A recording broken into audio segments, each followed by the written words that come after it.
Hey, it's Hunt. You found Hunt on Saints. We're talking black and gold football. Do us a favor. Hit the like button, share your comments below, and hit that subscription button so you can get all of our content. First, 5 things that come to mind that I'll be curious about in Saints camp. These are the things that I'll be asking Sharif and Luke and all those that are in Southern California about what's going on at Saints camp, which, by the way, I checked the extended forecast for Irvine, California. A lot of highs around 78. A lot of highs around 78. I think the folks are going to be quite comfortable in SoCal over the next couple of weeks. But I just wanted to, come up with the top 5 things off the top of my head. And so I did. And I wrote them down. And then I went and found some numbers to kind of coincide with my thinking. But I didn't want to research this. I wanted this to feel, at least in my head, natural and organic. We've talked a lot of Saints over the last couple of months with not a lot of activity going on. Now it's time to get that started. What am I looking for? So the first thing I wrote down was kind of a general term. It was offensive evolution. I do believe, because the media is allowed to watch as much as they are during training camp, that you're going to see and get some reports about some things that look different.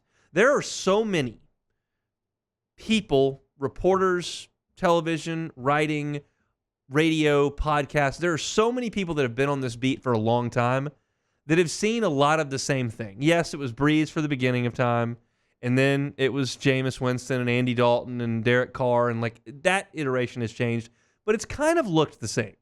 Your Jeff Duncans have been there a long time. Garland Gillen, Fletcher Mackel, been there a long time. Ed Daniels, been there a long time. Even Sharif's been around a long time. Sean Fazan has covered the team for a long time. I could go on and on about the guys that have been there for 15 plus years and have seen the offense kind of look the same.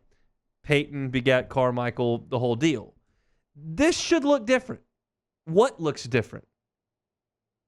Pre-snap, does it look different? Does Taysom Hill take on a different role that we're looking at? Does the running game appear to be more versatile than it has been? It was bad last year. I think we'll get a sense, not in terms of the game plan, not in terms of exactly what they're going to do in the opener against Carolina, but in general, what can we kind of expect when they get out there? I'm excited to hear a little bit about the offensive evolution. Number 2, right tackle. I don't think I'm all that interested in left tackle. They're going to put Taliesin Fuanga at left tackle. He's going to start at left tackle against Carolina. He is. Unless he gets hurt, he will start at left tackle against Carolina. I don't think that's going to change. I believe they could see enough at camp to go, Penning is not at right tackle. We can't use this guy. I believe in terms of reps at practice and then the joint practices they'll go through and whatever action he gets in the preseason, I believe at some point they could determine he can't do it. Now, they could think, okay, maybe this is a hit. But I don't think they will pull the plug on Fuanga before the opener. I think they could on Penning. And I'm going to keep an eye on that. Is it Landon Young? Is it Oludo? They've got a couple of veterans that are plug-ins there that can go in there and hold the fort down if Penning is a complete disaster. I do believe they will give Penning as much rope as possible because you've invested a lot in him. And you got to try. And the talent level we all think is probably there. It's just the execution level. What does that look like? I'm very interested to see what the story is at right tackle. Number 3, not a position, a player. Kendre Miller. Took Kendre Miller in the middle rounds last year and really didn't get a chance to see what he can be because he got hurt.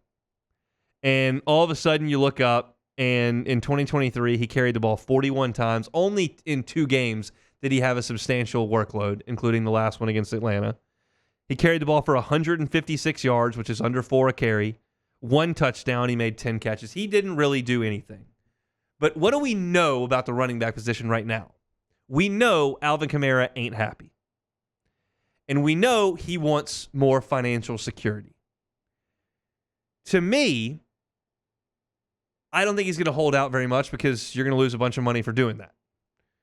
If Kendre Miller shows at some point in the next 6 weeks enough that the Saints brass looks and goes, that's the future, they're not going to bite on Alvin Kamara's ask for more money. They'll just pay him out this year. they'll sever ties at the end of the year. They'll move him off the books to an extent and move forward with Kendre Miller and whatever else they can scrounge up. I don't know what you can expect from Jamal Williams, but I think the end of the Kamara era is coming. But if they don't see enough from Kendre Miller to feel good about that, they may end up paying Alvin Kamara something I don't think is a very good idea. But I'm curious how that develops and how many reps he can take and what those reps look like. So Kendre Miller is number 3. That's offensive evolution, right tackle, Kendre Miller. Number 4, storyline. Backup QB. I don't think that the Saints are under the illusion. I don't think they're under the impression that either Jay Kaner or Spencer Rattler is the future of the franchise. Now, man, would that be awesome if they were, because they are cheap, cheap, cheap. But I don't think that's the case. You are wed to Derek Carr for 2 more years. You're basically just trying to find a backup quarterback. You've taken both of these players with a draft pick. I think Spencer Rattler was there where you didn't anticipate he would be there. And I think they're fighting for this backup job. I don't think either one's going to lose their roster spot, although Rattler certainly could. I think they're going to keep both of them because you don't see that veteran that they're going to keep. I just can't imagine that Nathan Peterman is the guy that they're gonna bring in and hang on to. I think these 2 guys are fighting for that spot. Now, we know that Drew Brees took almost every rep in training camp. He did not want to cede any reps to backups. He felt they were too important to him, to the continuity of the offense, and to getting things dialed up for September. I don't know how Derek Carr handles that and how much either one of those 2 guys will see. What I do know is that when the games come around in preseason, Derek Carr won't be playing much in those, and you'll probably see a good bit of both of these 2 quarterbacks. I'm curious which one they land on. I think that Spencer Rattler's probably got more ability, more talent, but Hayner's got another year in the NFL on him. They both kind of jumped into a new system here, so kind of what and what with that. But I'm curious about backup quarterback. And then the last one, and this is down the list a good bit. It's significantly behind offensive evolution, behind right tackle, behind Kendre Miller, and behind backup quarterback. But I'm still curious to an extent, even though the answer is probably determined. I want to see number 3 wide receiver. Chris Olave is their number 1. You just gave a contract extension to Rashid Shaheed. He's here for 2 more years. What's next? A.T. Perry's a guy that you drafted last year. Super productive in college. Kind of an intriguing talent. Bub Means, the guy you took in this draft. Can he break through? You signed Equimini St. Brown. Will he make the roster? Who knows? But the real answer is very likely Cedric Wilson, who's a 5-year vet, who the last 4 seasons has played 15-plus games and has been out there and on NFL rosters. Now, he hasn't been super productive. He had 600 yards 3 years ago, and beyond that, he's never gone over 300 yards in a season. So, yes, veteran. Uber productive? No. But there is room for growth in this Saints number 3 receiver spot because they don't have anyone really there waiting in the wings. It's no longer some of the old guys that you've known forever and ever, Traquan Smith and Marquez Callaway, and some of those guys that seem to always be hanging around. I think you're kind of ushering in a new group here, and the question is who can step up, because you've got Olave and you've got Shaheed. I'm not certain what you've got at tight end from a production standpoint. It doesn't feel like massive to me, especially with Juwan Johnson down. So who steps up as a third option? I'm curious about that. Now, Jordan, the question to you is, what did you notice about all 5 of my talking points? Offensive evolution, right tackle, Kendre Miller, backup quarterback, third wide receiver.